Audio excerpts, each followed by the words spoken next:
একটা প্রজন্ম আসবে যাদের হাতে আল্লাহ রাব্বুল আলামিন দ্বীনের বিজয়ের পতাকা দান করবেন ইনশাআল্লাহ।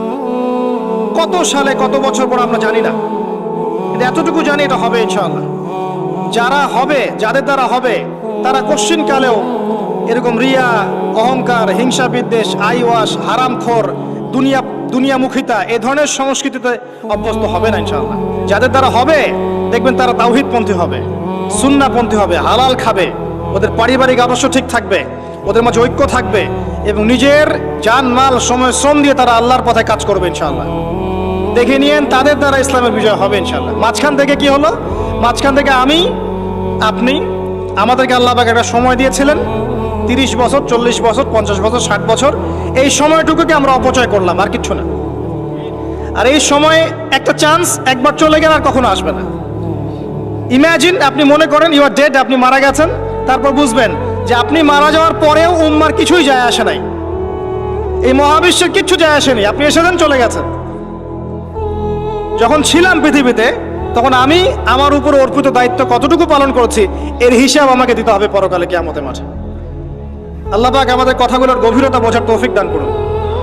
আমরা সবাই চাই উম্মার উন্নতি, অগ্রগতি, প্রগতি এবং বিজয়, কিন্তু আমরা এখন যা যা কাজ নিয়ে ব্যস্ত আছি এগুলোতে ব্যস্ত থাকলে এই বিজয় অর্জিত হবে না। আমাদেরকে রাসূলুল্লাহ সাল্লাল্লাহু আলাইহি ওয়াসাল্লাম এবং সাহাবায়ে কেরাম রাদিয়াল্লাহু আনহুর মতো করে দ্বীনের পথে কাজ করতে হবে। সর্বপ্রথম দরকার ইলম, ওলামায়ে কেরামের সোহবত, তাসকিয়া, আত্মশুদ্ধি। আপনার দরকার ওলামায়ে কেরামের মধ্যে ইউনাইটেড একটা প্ল্যাটফর্ম, একটা যোগ্য নেতৃত্ব, সবাইকে নিজের ভাই মনে করার মানসিকতা, নিজের দেশ, জাতি, উম্মাকে একসাথে নিয়ে এগিয়ে যাওয়া, সবার কল্যাণকামী হওয়া। দরকার যুব সমাজের রেভলিউশন, যুব সমাজের আল্লাহর পথে প্রত্যাবর্তনের রেভলিউশন দরকার। আমাদের মেয়েদের যে অশ্লীলতার পথে নিয়ে যাওয়া হয়েছে এখান থেকে ওদের প্রত্যাবর্তন দরকার আল্লাহর পথে। আমাদের পরবর্তী জেনারেশনকে আবু বকর, ওমর, ওসমান, আলী রাদিয়াল্লাহু আনহুর মতো আদর্শ করে তোলা দরকার।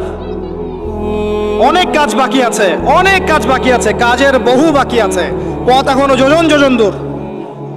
আমরা এমন কিছু করে ফেলিনি এখনো যে বাংলার মাটিতে দিন কায়েম হয়ে গেছে, এমন কিছু করিনি আমরা এখন।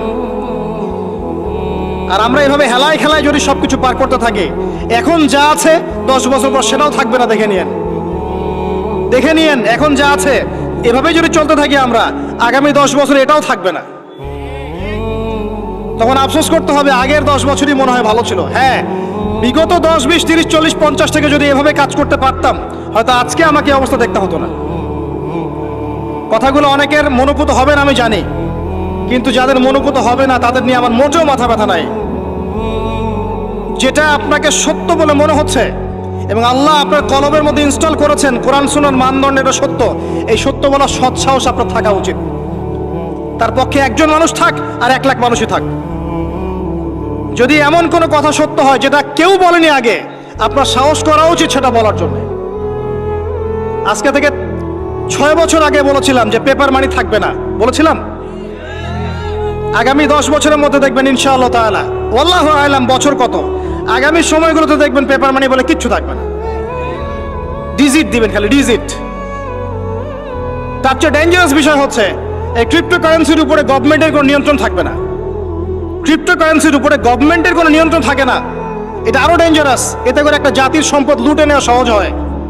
যারা এই কাজগুলো করছে পরিকল্পিতভাবে করছে, এমনি এমনি করছে না, সুপরিকল্পিতভাবেই করছে এগুলো।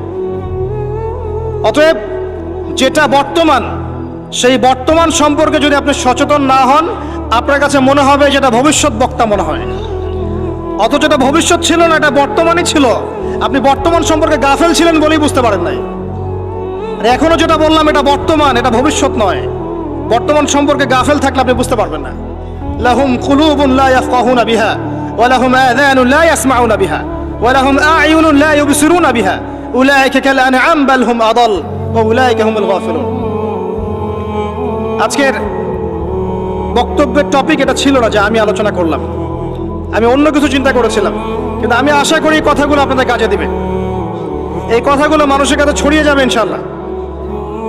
প্রথম কথা হচ্ছে উম্মার অবস্থা ভালো না, মুসলিম উম্মার অবস্থা এখন ভালো না। এখন সেই সোনালী যুগ চলছে না, এটা আবু বকর, ওমর, ওসমান, আলীর যুগ নয় রাদিয়াল্লাহু আনহুম।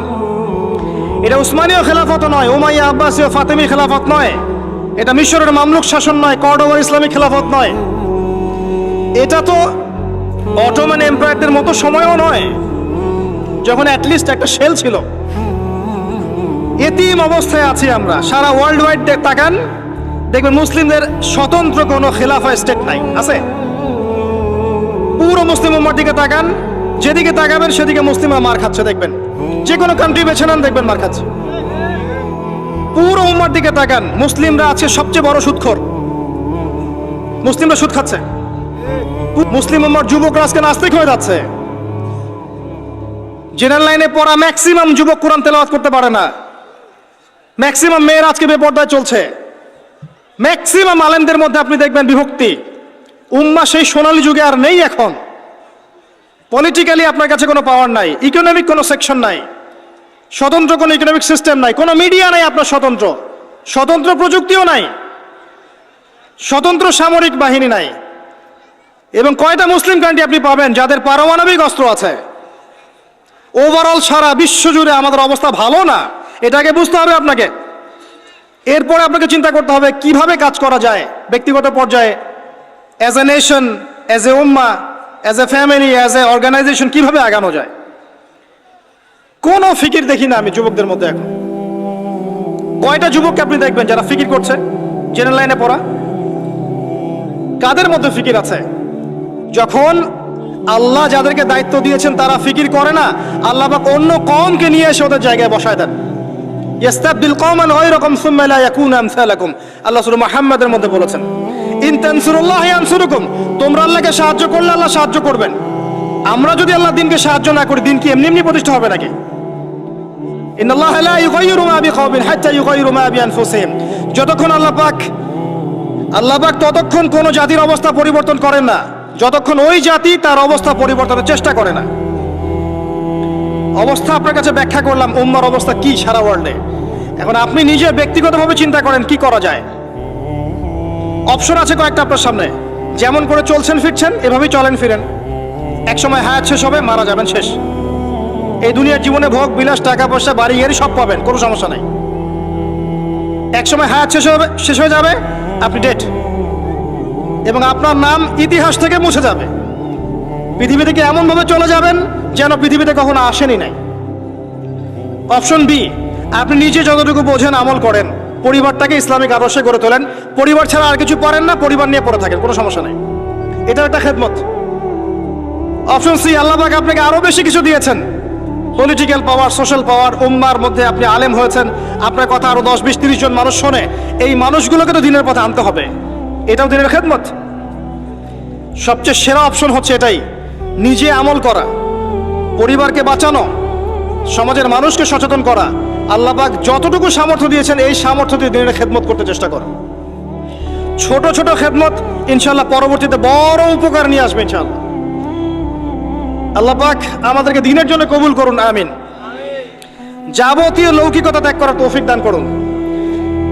যাবতীয় রিয়া, অহংকার, হিংসা, বিদ্বেষ, গীবত, তহমত, সমালোচনার সংস্কৃতি বর্জন করার তৌফিক দান করুন। আল্লাহ পাক আমাদের মধ্যে বিভক্তিগুলোকে দূর করে দিন। আল্লাহ পাক আমাদেরকে স্মার্ট মুসলিম হওয়ার তৌফিক দান করুন। আল্লাহ পাক আমাদেরকে বিশ্বের অবস্থা বোঝার তৌফিক দান করুন, উম্মার অবস্থা বোঝার তৌফিক দান করুন, যুগোপযোগী করণীয় ফিক্স করার তৌফিক দান করুন। আল্লাহ পাক আমাদের যুবক ভাইদেরকে হেদায়েত দান করুন, আমাদের যুবতীদেরকে আল্লাহ পাক দিনের পথে ফিরিয়ে নিয়ে আসুন। প্রত্যেক ঘরে ঘরে আল্লাহ পাক ইব্রাহিম তৈরি করে দিন, প্রত্যেক ঘরে ঘরে আল্লাহ পাক ইসমাইলের মতো সন্তান তৈরি করে দিন, প্রত্যেক ঘরে ঘরে আল্লাহ পাক হাজরা, সারার মতো স্ত্রী তৈরি করে দিন, প্রত্যেক ঘরে ঘরে খাদিজা রাদিয়াল্লাহু আনহা তৈরি করে দিন, আয়েশা রাদিয়াল্লাহু আনহা তৈরি করে দিন। আল্লাহ পাক যুব সমাজকে রাসূলুল্লাহ সাল্লাল্লাহু আলাইহি ওয়াসাল্লামের সাহাবীদের মতো কবুল করুন, এবং আগামী এই 50 বছরে যে লড়াই সামনে আসতে যাচ্ছে আল্লাহ পাক এই লড়াই উম্মাকে যেন বিজয়ী করেন, আল্লাহুম্মা আমিন। উম্মার বিজয় সংগঠিত করানোর জন্য যেরকম ঈমান, আমল, ত্যাগ, মুজাহাদা, দাওয়াত, মেহনতের দরকার, আল্লাহ পাক আমাদের প্রত্যেকের কলবের মধ্যে এই চেতনা নাজিল করে দিন, আল্লাহুম্মা আমিন। মনে হয় একটা দেহ, একটা বডি চোরাবালিতে ঢুকে গেছে। চোরাবালি বোঝেন? একটা বডি চোরাবালিতে ঢুকে গেছে। প্রথমে ছিল টাকনু পর্যন্ত, যখন টাকনু পর্যন্ত ছিল তখন সে নড়াচড়া করার চেষ্টা করেছে। আশপাশের মানুষরা ওকে বুঝিয়েছে নড়াচড়া করো না, টাকনু পর্যন্ত আছো, হাঁটু পর্যন্ত চলে যাবা। সে নড়াচড়া করা থামিয়ে দিয়েছে। নড়াচড়া না করা সত্ত্বেও একদিন তার হাঁটু ডুবে গেছে। হাঁটু ডুবে যাওয়ার পর আশপাশের মানুষ আবার বুঝিয়েছে, খবরটা নড়াচড়া করো না, যদি আর নড়াচড়া করো তোমার উরু পর্যন্ত ডুবে যাবে। সে বেচারা নড়াচড়া করে নাই, দাঁড়িয়ে আছে। নড়াচড়া না করা সত্ত্বেও একদিন তার থাই পর্যন্ত ডুবে গেছে। এভাবে আস্তে আস্তে কোমর, তারপর আস্তে আস্তে বুক, আস্তে আস্তে গলা। আমার কাছে এখন মনে হয় যে গলাটুকু যে বাকি আছে, এইটুকু খুব কষ্ট করে উঠতে চেষ্টা করছে। কিছু মানুষ এই গলা সহ বডিটাকে বের করার চেষ্টা করছে, আর আশপাশের ওই মানুষগুলো এখনো বলে যাচ্ছে নড়াচড়া করো না, নড়াচড়া করো না, নড়াচড়া করলে তোমার এই গলাটুকু ডুবে যাবে। এই গলাটুকু একদিন ডুবে যাবে, এমনিতেই ডুবে যাবে। যদি সে প্রথম অবস্থায় নড়াচড়া করত আর আশপাশের মানুষগুলো সবাই মিলে তাকে হেল্প করত, আজকে এই বডিটা স্বাধীনভাবে ঘুরতে পারতো ইনশাআল্লাহ তাআলা। আর এই বডিটা হচ্ছে সারা বিশ্বে মুসলিম উম্মাহ। এই বডিটা হচ্ছে সারা বিশ্বে মুসলিম উম্মাহ। জানি না আমার কথা আপনি বুঝতে পারলেন কিনা। বাস্তবতা এমনই, বাস্তবতা এমনই। এখন আপনি চেষ্টা করছেন বের করার নিজেকে, আবারও পুরো দেহটাকে বের করব, পুরো দেহটা আবার স্বাধীনভাবে হাঁটবে ইনশাআল্লাহ। কিন্তু আশপাশের মানুষ বলবে নড়াচড়া করো না, নড়াচড়া করো না, যতটুকু আছে এতটুকু ডুবে যাও। এরা শুরু থেকে এই কথাই বলে এসেছিল, আজ পর্যন্ত এই কথাই বলে যাচ্ছে। বডি আস্তে আস্তে টাকনু, হাঁটু, কোমর, বুক, গলা পর্যন্ত ডুবে গেছে। পুরো বিশ্বের দিকে আপনি তাকিয়ে দেখেন, মুসলিম উম্মার এর চেয়ে বেস্ট এক্সাম্পল আমার কাছে জানা নাই এখন। তবে ইনশাআল্লাহ এই দিন থাকবে না। ইনশাআল্লাহ তাআলা আল্লাহ পাক অচিরেই এমন প্রজন্ম নিয়ে আসবেন যারা পুরো গলা সহ বডিটাকে টেনে বের করবে ইনশাআল্লাহ। এখন আমরা যা করছি এগুলো করতে থাকলে কখনো এই কাজ সম্ভব হবে না। প্রথম যে কাজটা দরকার, প্রিয় ভাইরা, আমার কথায় মন খারাপ করবেন না, প্রথম যে কাজটা দরকার সেটা হচ্ছে তাওহীদ, আল্লাহ পাকের একত্ববাদ। এই তাওহীদের সাথে কোনো কিছুর শরীক করা যাবে না, টোটালি খালেস তাওহীদ লাগবে। এবং নবীর সুন্নাহ সাল্লাল্লাহু আলাইহি ওয়াসাল্লাম, তাওহীদ এবং সুন্নাহর সাথে কোনো আপোষ করা যাবে না। এরপর দরকার আপনার আদর্শ পরিবার এবং হালাল রিজিক। এরপর দরকার আপনার উম্মার মধ্যে ঐক্য এবং ওলামায়ে কেরামের কাছে গিয়ে দ্বারস্থ হয়ে তাদেরকে রিকোয়েস্ট করা যে আপনারা ঐক্যবদ্ধ হন আল্লাহর ওয়াস্তে। আর কবে ঐক্যবদ্ধ হবেন, কবে ঐক্যবদ্ধ হবেন? আপনাদের দিকে সবাই তাকিয়ে আছে, কেউ আমার দিকে তাকিয়ে নাই, যে আপনার দিকে তাকিয়ে নাই। উম্মাহ তাকিয়ে থাকে ওলামায়ে কেরামের দিকে, যে আপনারা ঐক্যবদ্ধ হবেন এবং সবাইকে নেতৃত্ব দিবেন। জনগণ, আমাদের মতো আম জনগণ কখনো নেতৃত্ব দেওয়ার যোগ্যতা অর্জন করতে পারে না। যাদের যোগ্যতা আছে তাদেরকেই ঐক্যবদ্ধ হতে হয় এবং এগিয়ে নিতে হয় উম্মাহকে। এখানে ঐক্যের দরকার আছে, এই জায়গায় কাজ করা দরকার, লিবারাল প্ল্যাটফর্ম দরকার। সারা জীবন যদি একজন আরেকজনের বিরুদ্ধে একটার পর একটা সিরিয়াল পর্ব করতেই থাকে, কোনো দিনও উম্মার মাঝে ঐক্য হবে না। আপনি অনলাইনে ঢুকলেই দেখবেন একজন আরেকজনের এগেনস্টে, আরেকজনের এগেনস্টে। এ দুটা কথা বলে তাকেও দুটা কথা বলতে হবে, আর সে দুটা বলে তাকে চারটা বলতে হবে। একজন একটা বই লিখেছে, এই বইটাকে এনে আর 10টা পর্ব করে তাকে ডমিনেট করতে হবে। আরেকজন আরেকটা বই লিখেছে, ওটাকে ডমিনেট করে একটা 10টা পর্ব করতে হবে। চলছে এগুলো কন্টিনিউয়াস। কবে এগুলো থেকে বের হতে পারবো আমরা? আর এই অভ্যন্তরীণ ট্রন্দলগুলো আদৌ কি কখনো শেষ হবে কিনা? আই ডোন্ট থিঙ্ক সো, আমার মনে হয় না। যদি নাই হয়, অ্যাটলিস্ট যারা লিবারাল চিন্তা করে তাদের তো উচিত ছিল ঐক্যবদ্ধ হওয়া। যারা ওই যে উলাইকা কাল আনআম, এদের কথা বাদ দেন। যাদের মধ্যে কলবুন সালিম আছে, ইলম আছে, বাসিরা আছে, নূর আছে, তাদের তো উচিত ছিল ঐক্যবদ্ধ হওয়া। কে নেতৃত্ব দিবে জাতিকে? ধর্মতাত্ত্বিক নেতৃত্ব কি পলিটিশিয়ান দিতে পারবে? ধর্মতাত্ত্বিক নেতৃত্ব কি পলিটিশিয়ানরা দিতে পারবে? তাদের কাছে তো ধর্ম নাই, বিকজ তাদের কনসেপ্ট ডিফারেন্ট। তাদের কনসেপ্ট হচ্ছে ধর্ম এবং পলিটিক্স আলাদা জিনিস। ধর্ম আপনি ঘরে পালন করবেন, মসজিদে পালন করবেন, এর কথা আপনি রাজনীতিতে বলতে আসবেন না। এতে কনসেপ্ট এমন। এই কনসেপ্ট বাদ দেন। যারা ধর্মকেন্দ্রিক চিন্তা করছেন তাদের ধর্মতাত্ত্বিক নেতৃত্ব কে দিবে? তারা দিবে না, আলেম ওলামা দিবেন। এখানে ঐক্যের দরকার আছে না? আহ্বান করতে পারবো সর্বোচ্চ, যে আল্লাহর ওয়াস্তে আপনারা ঐক্যবদ্ধ হন, একটা ইউনাইটেড মুসলিম উম্মাহ ফর্ম করেন। আগামী দিনের তরুণ প্রজন্ম এবং পরবর্তী জেনারেশন, আমাদের মা বোনরা, তরুণীরা সবাই তাকিয়ে আছে ওলামায়ে কেরামের দিকে, সবাই তাকিয়ে আছে। আমরা কনস্ট্রাকটিভ কাজের কথা বলছি। ইলম অর্জন আপনার কনস্ট্রাকটিভ কাজ, পড়াশোনা করতে হবে, ওলামায়ে কেরামের সোহবতে যেতে হবে, এটা একটা কনস্ট্রাকটিভ কাজ। যে যেখানে আছি সেখান থেকেই দিনের প্রচার প্রসার প্রতিষ্ঠার জন্য কাজ করতে হবে, এটা কনস্ট্রাকটিভ কাজ। দেশের সরকার, প্রশাসন, জনগণ, ওলামায়ে কেরাম সবাই মিলে একটা বডি, একটা উম্মাহ, একটা দেহ সবাই। এখানে কেউ কাউকে শত্রু মনে করা যাবে না। কয়েকটা শ্রেণী থাকে, জনগণ থাকে, ওলামায়ে কেরাম শ্রেণী থাকে, প্রশাসন থাকে, সরকার থাকে, সবাই মিলে একটা দেশ, একটা জাতি হয়। সবাই একে অপরের বন্ধু, কেউ কারো শত্রু নয়। এটা বোঝাতে পারা যাচ্ছে না। সবাই একটা দেহের মতো, একটা জায়গায় আঘাত পেলে অন্য জায়গায় আঘাতের ব্যথা অনুভব করতে হবে। কনস্ট্রাকটিভ কাজে আসেন, জাতিকে ঐক্যবদ্ধ করেন, বিভক্ত সৃষ্টি করেন না। একে অপরের সাথে গীবত, তহমত, হিংসা, বিদ্বেষ, কাদা ছড়াছড়ি, অহংকার, রিয়া এবং সমালোচনার সংস্কৃতি ত্যাগ করেন। আল্লাহর জমিনে আল্লাহর দিনটা প্রতিষ্ঠার চেষ্টা করেন।